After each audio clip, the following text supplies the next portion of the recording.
ยงนี้เป็นคลื่นธรรมะจากใจส่งถึงบ้านไกลบ้านไกลฟังได้สุขใจล้ำยามดึกดื่นค่ำคืนมีงานต้องทำเป็นคลื่นสารธรรม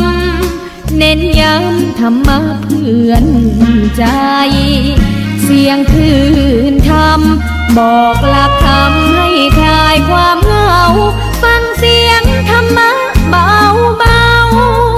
บอกเล่าถึงคนบ้านไกลสื่อธรรมะบอกลดละละวางด้วยใจสื่อไปถึงสวงในเข้าใจหลักธรรมหลักดีพลิ้วเพลงธรรมถูกสัมพันธ์จิตใจร่าเริงฟังสาระธรรมะบันเทิงรื่นเริงในชีวิตยามวันว่างเดินทางไปเยี่ยมสถานีนัดพบกันน้องพี่วันนี้วันดี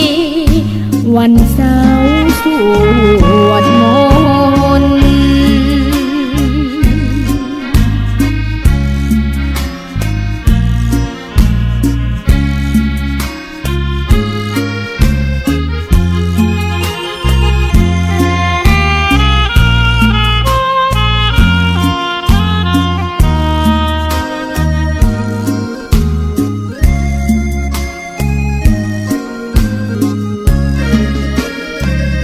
เสียงคลื่นธรรมบอกหลักธรรมให้คลายความเหงาฟังเสียงธรรมะเบาเบาบอกเล่าถึงคนบ้านไกลสื่อธรรมะบอกลดละละวางด้วยใจสื่อไปถึงสวงใน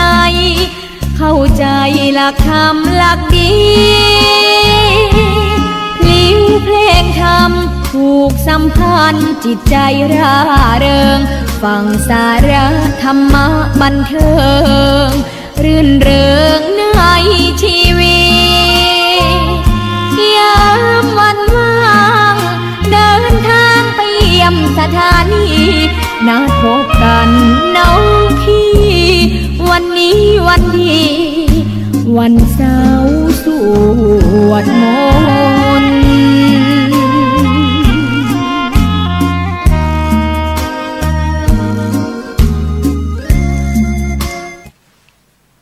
กราบนมัสการสวัสดีญาติธรรมทุกท่านเจ้า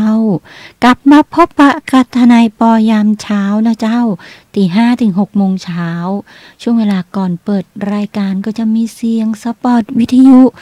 หน้าที่และอำนาจของสนช.นะเจ้าแล้วก็จะเป็นรู้รักสามัคคีนะเจ้าแล้วก็ในเรื่องของธรรมะเพื่อใจนะเจ้าก็มีฟังธรรมะเพื่อใจนะเจ้าแล้วสภานิติบัญญัติแห่งชาติคืออะไรอย่างสภานิติบัญญัติแห่งชาติก็คือคณะทำงานที่เปิ้นตั้งขึ้นมาหลังจากที่มีการรักษาความสงบเรียบร้อยแล้วนะเจ้าจะมีสภาปฏิรูปแห่งชาตินะเจ้าแล้วก็สมาชิกสภานิติบัญญัติแห่งชาติสมาชิกสภานิติบัญญัติแห่งชาตินี่ก็จะขึ้นมาทำงานในเรื่องตรวจสอบการทำงานของผู้บริหารคณะรัฐมนตรีนะเจ้าตรวจสอบร่างกฎหมาย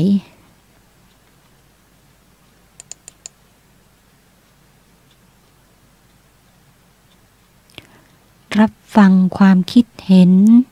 ของหลายๆฝ่ายนะเจ้าในเรื่องการร่างพระราชบัญญัตินะเจ้าก็จะมีการทำงานที่เกี่ยวกับการบริหารประเทศเฮาในหลายๆเรื่องนะเจ้าทนายปอนำเอามาฝากให้หมู่เฮารับฟังเป็นประจำนะเจ้าทุกเช้าวันเสาร์วันอาทิตย์นะเจ้าในรอบการทำงาน1สัปดาห์แต่ละอาทิตย์ที่ผ่านมานะเจ้าเนื่องจากว่าทนายปอได้เข้าไปเป็นเครือข่ายกับ ปิ้ลนะเจ้าก็เลยนำเรื่องของเปิ้ลมามาจาให้หมู่เฮาได้รับรู้ว่านี่นะเปิ้ลทำงานนะคะเปิ้ลก็บ่ได้ขึ้นมารับเงินเดือนบ่ได้แล้วกินแอวกันนะเจ้าเปิ้ลทำงานเพื่อให้ประเทศเฮาได้อยู่กันอย่างสงบเรียบร้อยนะเจ้าแล้วมีกิจกรรมหลายๆอย่างที่เปิ้ลปฏิบัติหน้าที่นะเจ้าแล้วก็เปิ้ลได้จัดทำสปอตวิทยุหลายๆเรื่องมาฝากเฮาอย่างเช่นการรถฉุกเฉินนะเจ้ารถกู้ชีพฉุกเฉิน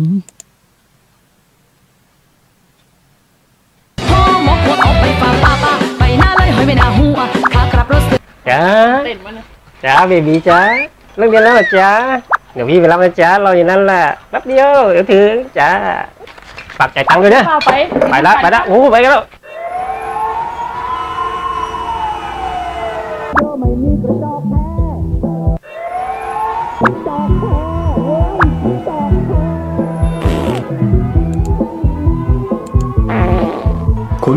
คุณมาแล้วใช่มาแล้ว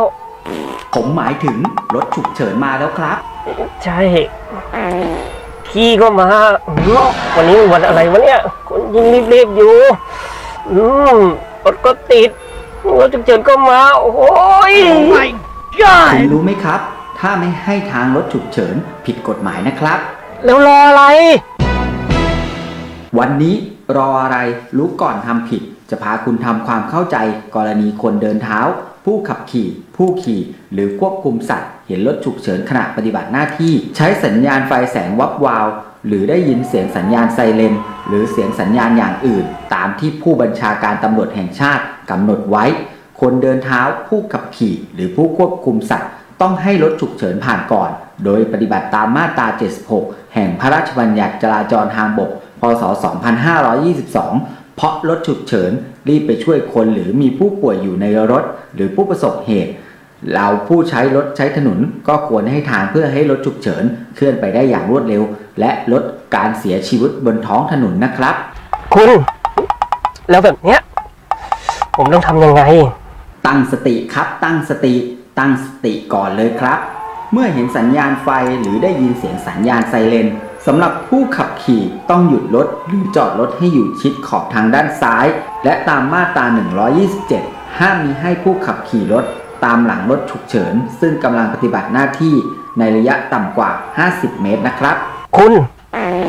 ถ้าผมไม่ทำตามจะมีโทษอะไรบ้างครับถ้าคุณไม่อยากถูกปรับ500หรือ 1,000 บาทก็ควรปฏิบัติตามกฎหมายนะครับแล้วคุณต่อไปผมจะหลบทางให้รถฉุกเฉินตลอดเลยครับดีมากครับคุณรู้ไหมตอนนี้คณะกรรมการบูรณาการการประสานงานกรณีกู้ชีพฉุกเฉินสภานิติบัญญัติแห่งชาติได้เชิญชวนประชาชนร่วมส่งคลิปวิดีโอเข้าร่วมโครงการเสริมสร้างจิตสำนึกการใช้รถใช้ถนนจากคลิปวิดีโอส่งเผยแพร่ทาง Facebook Fanpage สภานิติบัญญัติแห่งชาติชมรมกล้องหน้ารถเพจอีจันจส.100และสวพ. FM 91อย่าลืมกดติดตามช่องของเราและกดกระดิ่งแจ้งเตือนเมื่อมีคลิปใหม่ๆจะได้รู้ก่อนใครนะครับพบกันทุกวันที่1ของทุกเดือนรู้ก่อนทำผิดกับรออะไรครับ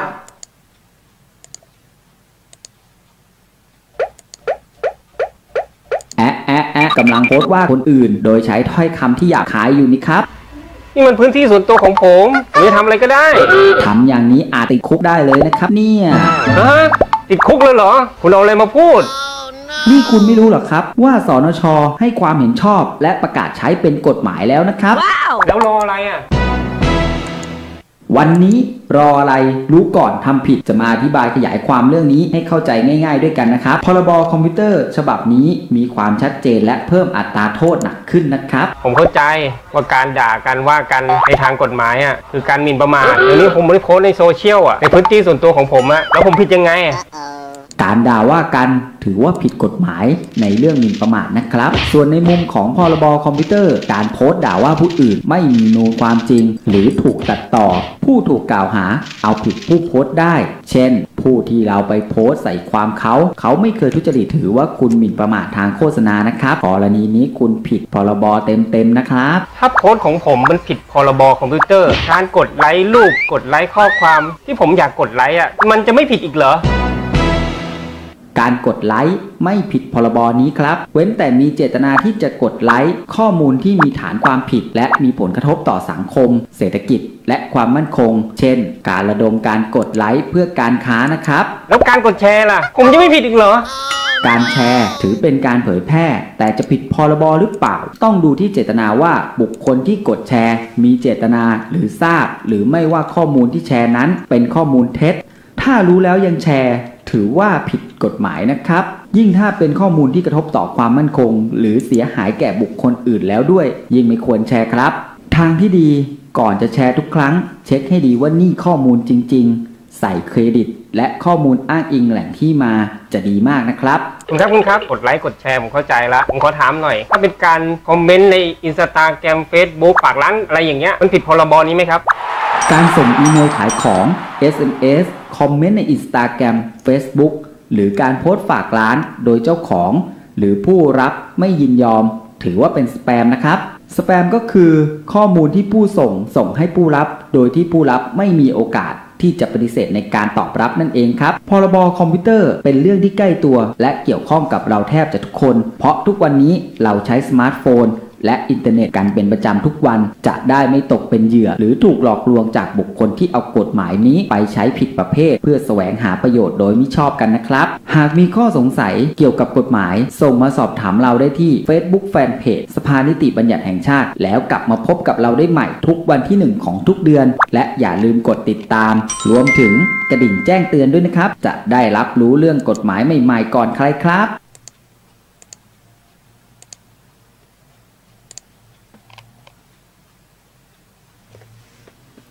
เจ้านั่นคือกฎหมาย2 ตัวนะเจ้าที่มันออกมาแล้วเพื่อดูแลหมู่เฮาเจ้าบ้านนะเจ้าอย่างที่ออกมาเพื่อดูแลเจ้าบ้านทนายปอจะนำมาฝากหมู่เฮานะเจ้าในการเล่น Facebook เล่นไลน์เล่นอินเทอร์เน็ตเล่น Instagram นะเจ้าถ้าอย่างที่พิมพ์ไปแล้วเกิดจากการที่โมโหหรือว่าการที่เฮาลืมไปว่ากำอู้นั้นมันไปกระทบกับคนอื่นทำให้คนอื่นเปิ้นเสียหายนะเจ้าตรงนี้ต้องระวังตัวนะเจ้ามันจะเป็นการด่าเปิ้นทางอินเทอร์เน็ตนะเจ้ามีโทษจำคุกนะเจ้าต้องระวังตัวนะเจ้าถ้าช่วงก่อนนู้นนะเจ้าเป็นโทษจำคุกที่ยอมความกันมาได้ตัวนะเจ้าแต่ว่าเมื่อปี2 ปีมานี้เองเปิ้นได้แก้ไขใหม่ว่าให้มีการยอมความกันได้นะเจ้าในลักษณะนี้ก็ต้องระมัดระวังกันในการใช้คำอู้โพสต์บนอินเทอร์เน็ตบนโลกออนไลน์นะเจ้าตรงนี้ทำอย่างใดให้ควบคุมสติให้ได้เวลาโมโหนักๆนะเจ้าไปกลางโต้งเลยเจ้าบ้านก็ไปกลางที่ว่างคนบะหมี่ตะโกนขึ้นมันท้องฟ้าเลยเจ้าด่าให้มันสุดฤทธิ์เลยเจ้าเสร็จแล้วก็จบตรงหันนะเจ้าก็คลายโมโหก็กลับมาก็พิมพ์คำอู้ที่มันขัดเกลาแล้วก็ผ่านการกันกองจากสภาวะสตินะเจ้าบ่ใช่สภาวะอารมณ์นะเจ้าใจสติในการกำหนดและสภาวะในการเขียนในการพิมพ์บนโลกอินเทอร์เน็ตบนโลกออนไลน์นะเจ้าเมื่อโมโหสุดฤทธิ์แล้วนะเจ้ามาอันก็แหมอย่างหนึ่งควบคุมสภาวะอารมณ์ให้ได้นะเจ้ารู้ว่าโดนตามแกล้งโดนตามหักหน้าตามประจานนะเจ้าบีบเอาเงินบีบเอาทรัพย์สินกู้อย่างตรงนี้ต้องระวังนะเจ้าเมื่อหูโทสะตามมานะเจ้าเมื่อโทสะตามมาเขาจะควบคุมโทสะนั้นอย่างไรนะเจ้าบ่ให้เกิดสภาวะอารมณ์อย่างน้อยก็ให้เ เป็นคนที่มีสตินะเจ้าโดยใช้ศีลห้านะเจ้าศีลห้าข้อแรกก็คือปานานะเจ้าศีลห้าข้อที่สองก็อทินนานะเจ้าศีลห้าข้อที่สามในเรื่องมุสานะเจ้าศีลห้าข้อที่สี่ในเรื่องกาเมศีลห้าข้อที่ห้านะเจ้าในเรื่องสุรานะเจ้าทุกอย่างคือห้ามทำถ้าทำก็เป็นการผิดศีลนะเจ้าเมื่อผิดศีลก็จะทำให้ควบคุมสติมาได้นะเจ้าตรงนั้นถ้าท่านรับศีลก็จะรักษาท่านนะเจ้าเพราะฉะนั้นตรงนี้ทนายปอจึงอยากเชิญชวนหมู่เฮานะเจ้าเช้ามาสวดมนต์ไหว้พระทุกวันนะเจ้าถ้าวันไหนมาได้สวดมนต์ก็เหมือนมาได้กินยานะเจ้าสวดมนต์คือยาทาวิปัสสนาคือยากินนะเจ้าถ้าบ่ทำนะเจ้าสิ่งหนึ่งที่จะตามมาก็คือเราจะบ่รู้เท่าทันในการกระทำของผู้อื่นนะเจ้าถ้าปฏิบัติได้ยิ่งดีนะเจ้าเราจะมองเห็นเหมือนหลวงพ่อจรัญเปิ้นบอกว่าอ่านตัวออกบอกตัวได้ใช้ตัวเป็นนะเจ้าตรงนั้นถ้าท่านปฏิบัติธรรมจะรู้ถึงเหตุและผลที่หลวงพ่อจรัญท่านได้ฮึกำอู้นี้ไว้นะเจ้าสวดมนต์คือยาทาวิปัสสนาคือยากินนะเจ้าตรงนี้นะเจ้าเรียนเชิญและเชิญชวนหมู่เฮานะเจ้าชาวพุทธมามกะทั้งหลายทุกรูปทุกท่านทุกคนนะเจ้าหรือทุกตนนะเจ้าบอกว่าเทวดาตนไหนนะเจ้าตรงนี้ก็ทำให้น้อมนำจิตให้สู่กุศลผลบุญให้ได้มากที่สุดในแต่ละวันนะเจ้า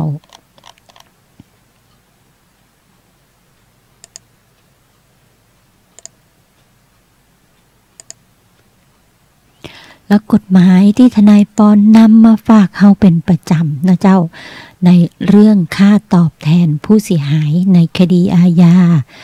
ค่าทดแทนจำเลยในคดีอาญานะเจ้าและสิทธิจะได้รับการช่วยเหลือจากกองทุนยุติธรรม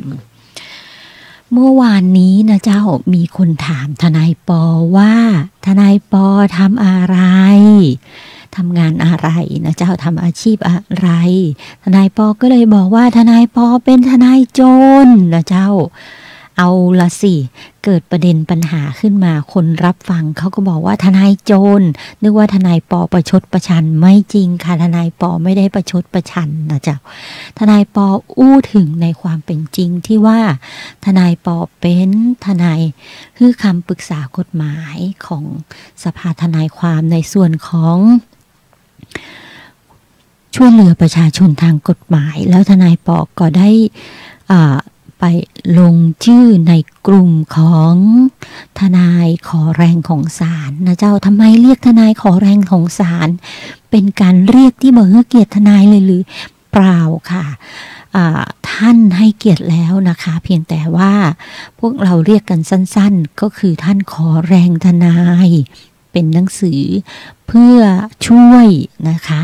ช่วยให้กระบวนการยุติธรรมมีการตรวจสอบและ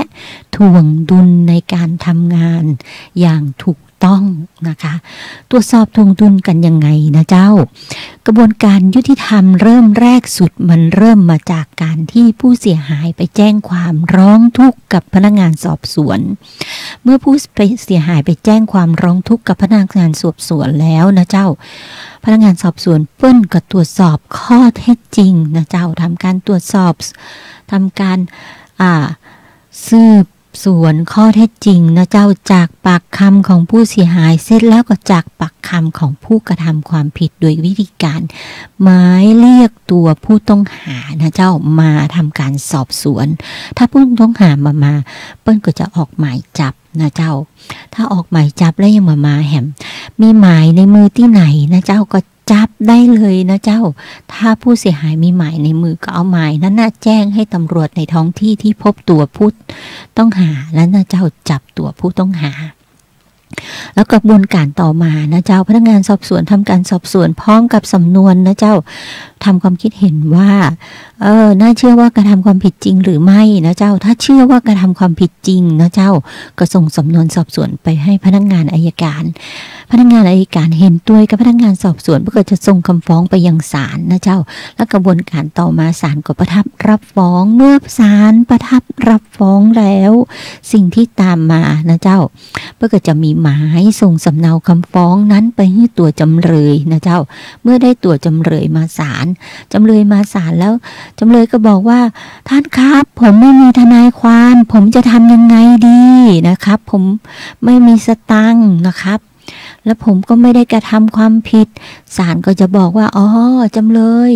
เดี๋ยวศาลก็จะจัดหาทนายความให้ก็ได้นะครับในส่วนของการช่วยเหลือของกระบวนการยุติธรรมและทนายปอก็จะเข้าไปในคดีในช่วงเวลานั้นนะเจ้าถามว่าทนายปอเป็นทนายขอแรงอย่างเดียวหรือเปล่าเปล่าค่ะทนายปอก็เปิดสำนักงานนะคะรับจ้างทำคดีในด้านเอกชนทั้งหลายทั้งมวลนี้นะคะ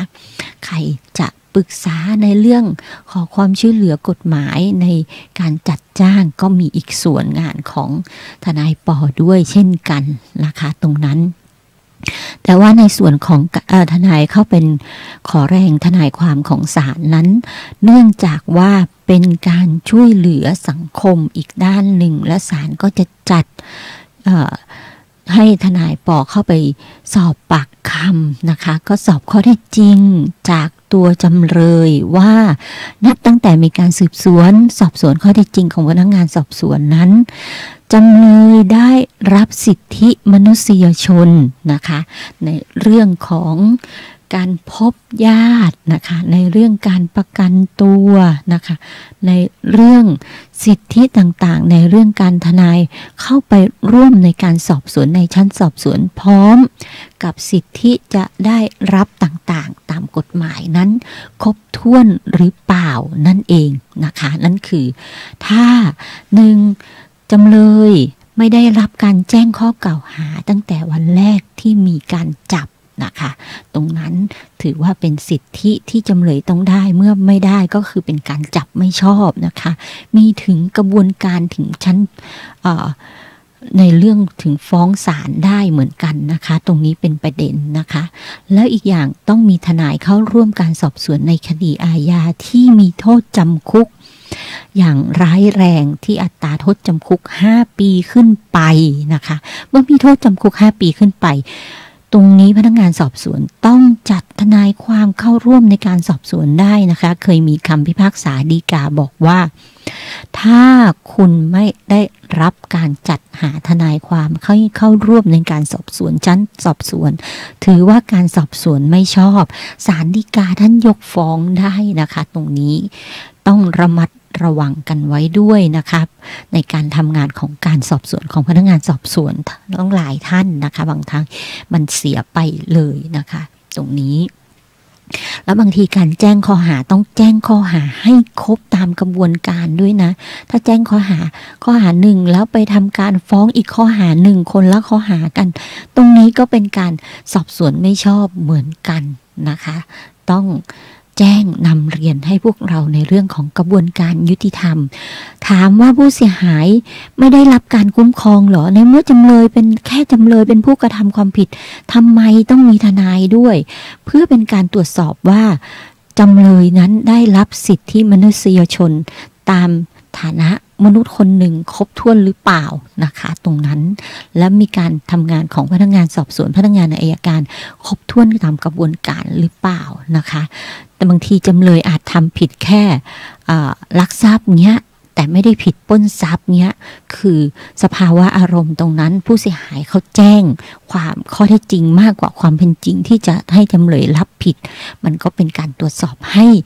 ทุกฝ่ายทำงานให้ถูกต้องตามกระบวนการเป็นการทวงดุลกันนั่นเองนะคะทนายปอจึงขอนำเรียนและเล่าให้พวกเราได้รับรู้รับทราบกันนะเจ้าตรงนี้ก็หลายอย่างนะเจ้าต้องขอบคุณครูบาอาจารย์หลายท่านที่ทำให้ทนายปอมีความรู้ในเรื่องกระบวนการของกฎหมายนะเจ้าและต้องขอบคุณ คนที่ให้กาเทิมทนายปอได้เรียนนะเจ้าตั้งแต่เล็กจนโตก็คือพ่อแม่ของทนายปอเองนะเจ้าต้องกราบขอบพระคุณท่านอย่างยิ่งที่ท่านมีคุณธรรมขั้นสูงนะเจ้าอบรมเลี้ยงดูทนายปอทำให้ทนายปอมีการงานและอาชีพที่ดีทำนะเจ้าถ้ามามีท่านทั้งสองก็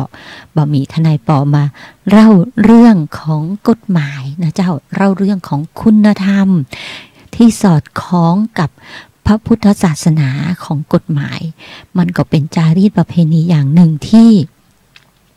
กฎหมายเปิ้นนำเอาไปเขียนไว้นะเจ้าก็นำมาเล่าให้หมู่เฮารับฟังนะเจ้าแล้วตะวานี้นะเจ้าก็โรงเรียนวัฒโนเจียงใหม่นะเจ้าฟ้าขาวก็เปิ้นมีงานฟ้าขาวนะเจ้าก็เสียดายที่ทนายปอบมาได้ไปนะเจ้าเพราะว่าตอนเย็นก็มีการฝึกนะเจ้าฝึกคนที่จะเตรียมตัวสอบทนายความในเดือนมกราคมแล้วก็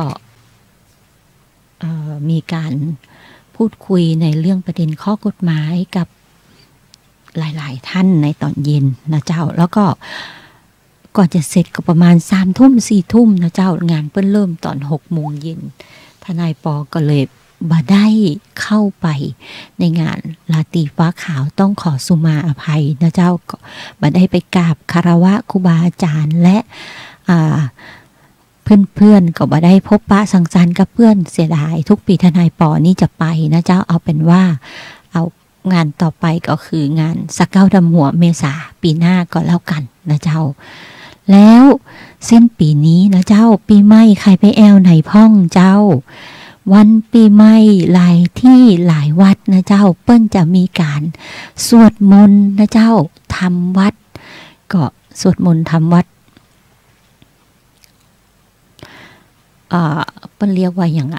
สวดมนต์ข้ามปีนะเจ้าหลายวัดในเชียงใหม่ก็มีจัดสวดมนต์ข้ามปีก็เรียนเชิญหมู่เฮานะเจ้าถ้าใครว่างหรือใกล้วัดไหนไปวัดนั้นนะเจ้าจะได้เป็นบุญคุ้มครองติดตัวเฮาไปทุกที่ทุกทางที่เฮาปฏิบัติและทำงานนะเจ้าบ่ให้ตกไปสู่อบายภูมินะเจ้าตรงนี้แล้วก็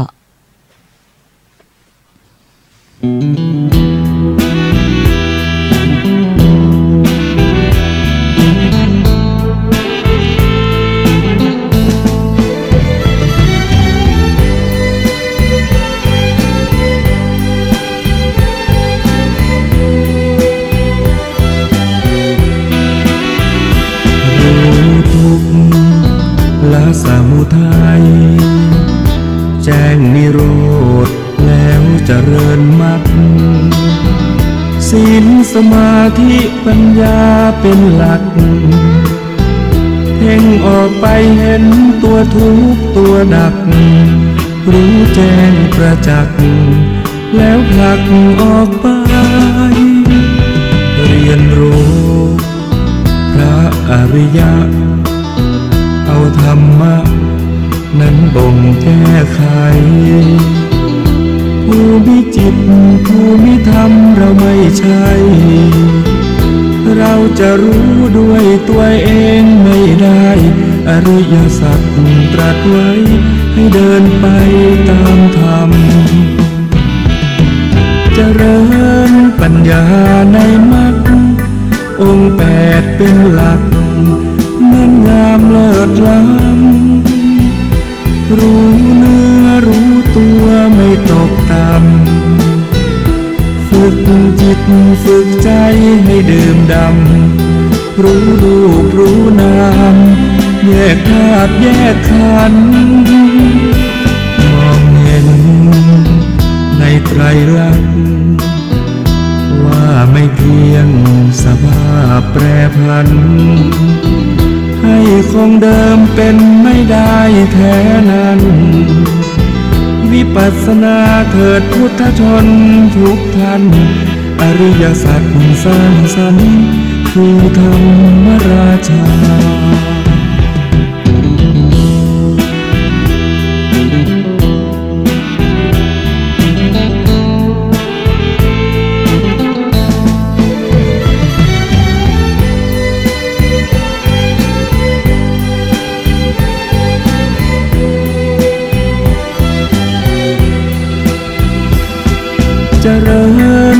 ญาในมรรคองค์แปดเป็นหลักนั้นงามเลิศล้ำรู้เนื้อรู้ตัวไม่ตกต่ำฝึกจิตฝึกใจให้ดื่มด่ำรู้รูปรู้นามแยกธาตุแยกขันธ์มองเห็นในไตรลักษณ์ว่าไม่เพียงสภาพแปรผันให้คงเดิมเป็นไม่ได้แท้นั้นวิปัสสนาเถิดพุทธชนทุกท่านอริยสัจสร้างสรรค์คือธรรมราชา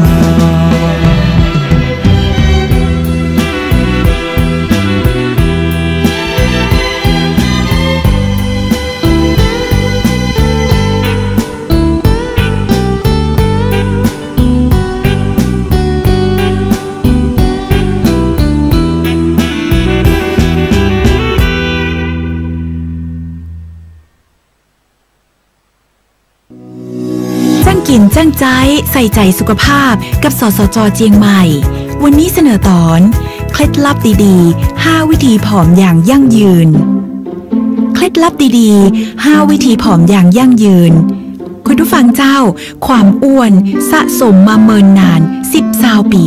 จะลดภายใน 10-15 วันนั้นเป็นไปบ่ได้อย่างแน่นอนเฮามาเริ่มต้นที่ควบคุมอาหารเจ้าลดอาหารมันลดอาหารทอดเพิ่มผักขึ้นเป็น2 เต้าและบดีกินตัวยใจปากบดีกินจุ๊บกินจิ๊บมันออกกำลังกายอย่างน้อยติดไหนสัก3 เตือละประมาณ20 นาทีขึ้นไปตั้งใจมุ่งมั่นที่จะหุ่นดีและมีสุขภาพดีเจ้าที่สำคัญต้องพักผ่อนให้เพียงพอบดีนอนดึกเน้อด้วยความปรารถนาดีจากสำนักงานสาธารณสุขเชียงใหม่แจ้งเบาะแสร้องเรียนเรื่องผลิตภัณฑ์สุขภาพสายด่วนอย 1556 เจ้า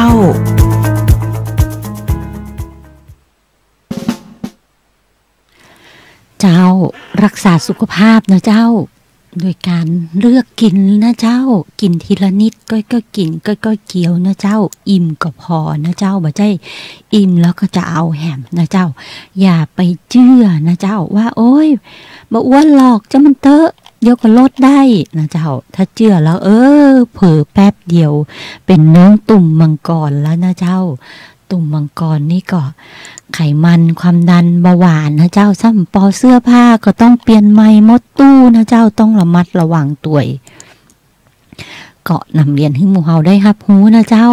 สายด่วนอยนะเจ้า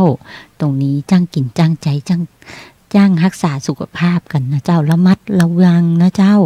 อริยสัจสี่น้อมนำธรรมะเข้าสู่จิตใจจะได้บ่ต้องไปเพลินนะเจ้านี่พอเพียงกับสิ่งที่มีอยู่กับในปัจจัยของเฮานะเจ้ากับสุขภาพร่างกายระมัดระวังกันตัวนะเจ้าแฮมย่างนะเจ้าการกินอาหารที่ผิดจากสุขภาพอนามัยทั้งหลายนะเจ้าตอนหลังมันก็จะสร้างเกิดให้ร่างกายเป็นความดันเป็นเบาหวานนะเจ้าตรงนี้ทนายปอจึงระมัดระวังในเรื่องน้ำหวานมากเลยนะเจ้าตั้งแต่เด็กๆแล้วตอนนี้ถ้าเพื่อนทนายปอที่บอกว่ากินไอ้ยังก็ได้นะเจ้าตอนนี้เปิ้นเป็นความดันเป็นเบาหวานนะเจ้าต้องระมัดระวังกันทนายปอความดันไม่มีค่ะเบาหวานไม่มีนะคะก็เลยโล่งใจหน่อยเพียงแต่ว่าตอนนี้เป็นโรคเขาเรียกว่าอะไรอะโอเมดมั้งค่ะ โอเมดก็คือโรคประเภทที่โรคผู้หญิงเขาเรียกว่าอะไรอะวัยทองเขาเรียกว่าวัยทองนะคะโรคผู้หญิงวัยทองต้องระมัดระวังในสภาวะอารมณ์โดยเอาศีลเอานำธรรมะมาเข้าปฏิบัตินะคะเพราะทุกคนจะต้อง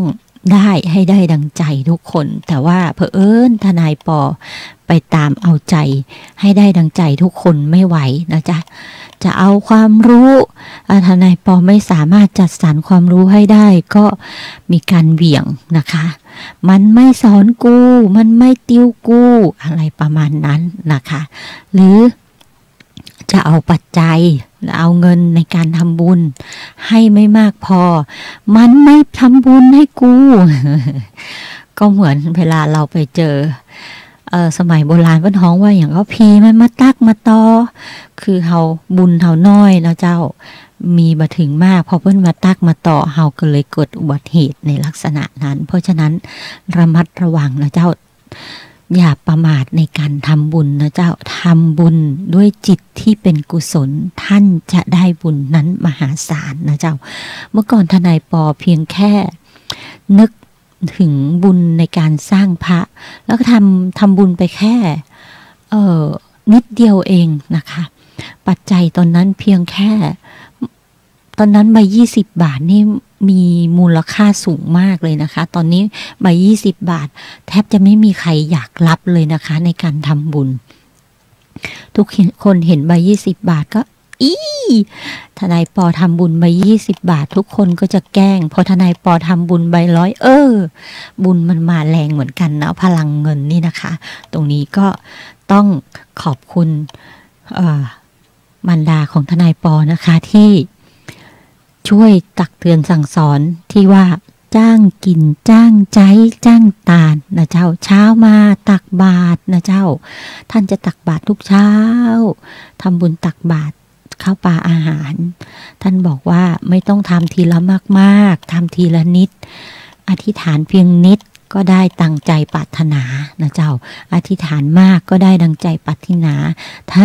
จิตเป็นกุศลนะเจ้าแล้ววันนี้ทนายปอก็โชคดีนะเจ้าเมื่อคืนนี้ตอนประมาณ4 ทุ่มมีเขาเรียกว่าอะไรอ่ะมีสิ่งมีชีวิตมหัศจรรย์มั้งน้องเหมียวค่ะน้องเหมียวคลอดลูก2 ตัวเป็นสมาชิกใหม่ในบ้านนะคะน้องเหมียวคลอดลูกออกมา2 ตัวน่ารักมากตอนกลางคืนเขาก็เลือดท่วมตัวเขาตัวแดงๆไม่กล้าเข้าไปจับกลัวว่ากลิ่นมือของเราจะไปติดแล้วแม่เขาจะเลี้ยงลูกไม่เป็นเขาก็เลยจัดการทำความสะอาดลูกเขาก็ปล่อยเขาทำความสะอาดเช้ามาตัวใส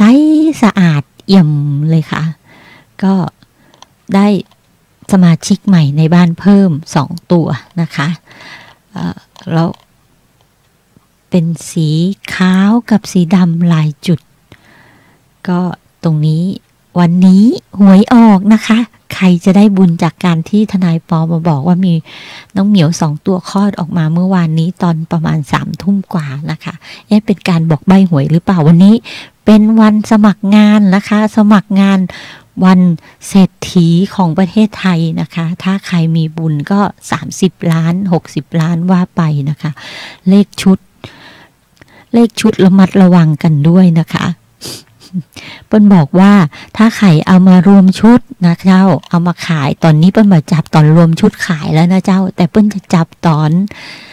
เอาเลขชุดไปขึ้นรางวัลนะเจ้า5 ใบ 10 ใบนะเจ้าเพราะว่าเปิ้ลมาได้ให้รวมนะเจ้าเปิ้ลกระจายขายนะเจ้าไปแต่ละภาคคือได้รับรางวัลทั่วทุกภาคนะเจ้าแต่ว่าพอทำกันจริงๆแล้วก็มี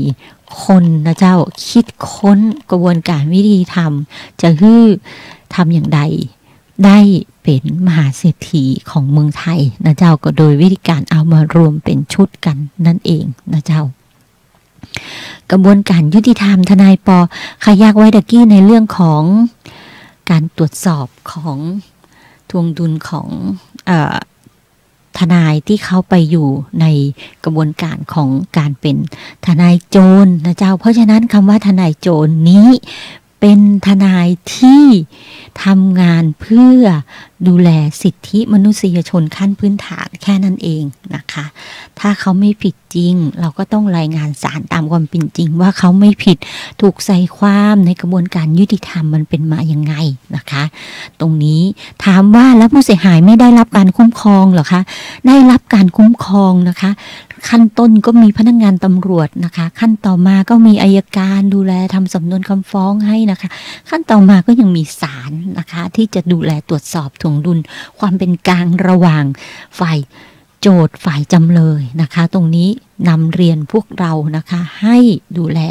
ซึ่งกันและกันอย่างน้อยแม้ว่าอีกฝ่ายเป็นจำเลยถามว่าอีกฝ่ายเป็นคนไทยไหมนะคะบางทีเหมือนหยิกเล็บเจ็บเนื้อพี่ทำร้ายน้องน้องทำร้ายพี่น้องโกงเงินพี่จะทำอะไรน้องก็ทำไม่ลงนะคะบางครั้งมันก็ต้องระมัดระวังกันด้วยหรือน้องดูแลพี่นะคะแต่พี่ทำร้ายน้องอย่างเงี้ยก็ต้องใช้อะไรเข้าไปกำกับใช้สติใช้ศีลนะคะหรือเพื่อนบ้านร่วมอยู่สังคมร่วมกันอยู่ในชุมชนกันหรือนายต้องดูแลลูกน้องนะคะยิ่งต้องใช้ความมีสติเป็นมากกว่า100 เท่าพันทวีเพื่อบริหารการทำงานทุกอย่างนะคะเขาเรียกว่ามารไม่มีบารมีไม่เกิดนะคะตรงนี้นมัสการลาและสวัสดีญาติธรรมทุกท่านเจ้ามาพบปะกับทนายปอเสาร์หน้าใหม่นะเจ้าทนายปอจะนำเอามาฝากให้หมู่เฮาในข้อกฎหมายใหม่ๆแห่งหลายเรื่องหรือประเด็นข้อสงสัยไหนที่บ่เข้าใจในกระบวนการยุติธรรมที่เปิ้นดูแลหมู่เฮาไว้นะเจ้าทนายปอจะนำมาเล่าให้หมู่เฮาส่งคำถามตั้งคำถามเข้ามาใน4649333ได้นะเจ้าทนายปอจะได้ตอบปัญหาให้ท่านนะเจ้านมัสการลาและสวัสดีญาติธรรมทุกท่านเจ้า